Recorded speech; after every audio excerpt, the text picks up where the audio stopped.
Alright class, so that is case number 2 of bearings. In that case, you need to draw the north. Alright, so let's take an example. It says find the bearing of O from A. As you can see that north of O is highlighted, but as we had discussed in the basic part of bearing, that is video number 1 of this topic, whatever written after the word from, you need to draw north of this point. Alright, so that means at first I need to draw the north at point A. So if I draw the north at point A, so it will be like this. Alright, that is the north of point A. Now there are some basic steps. I'm going to write down the steps here. So step 1, draw north as I had drawn here.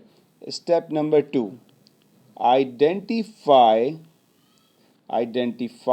alternate angle. Now I need to identify that where is that alternate angle. Alright, keep in mind that these scales are all parallel to one another.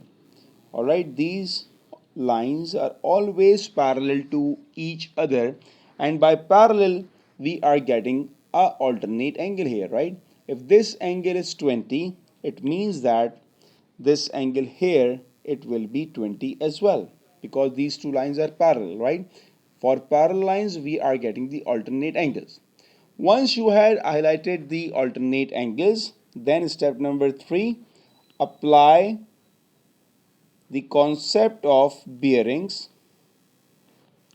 Alright, as we had discussed in case number 1. And what is the concept? It's very simple. You need to start from north until that point when you reach the line, this one, like. So that red angle you need to find out. Now the concept we had learned in the first video is that if you are moving from north to west, you had covered the angle of 270 degree, right? In that 270 from this point to here, you don't need that 20 part, so you need to subtract this 20 and you will get the final value of 250 degrees, so that is your bearing. Alright, now we are going to apply the same method for the second part, in which it says O from B. The first step is you need to draw the north at point B. So firstly I will draw the north at point B.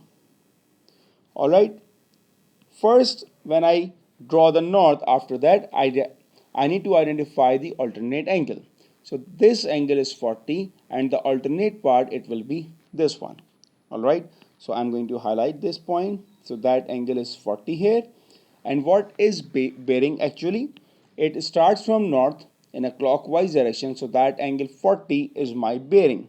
So I will write 40 here, but keep in mind that bearing should be in 3 digits, so I will add 0 at the beginning, so that is my final answer.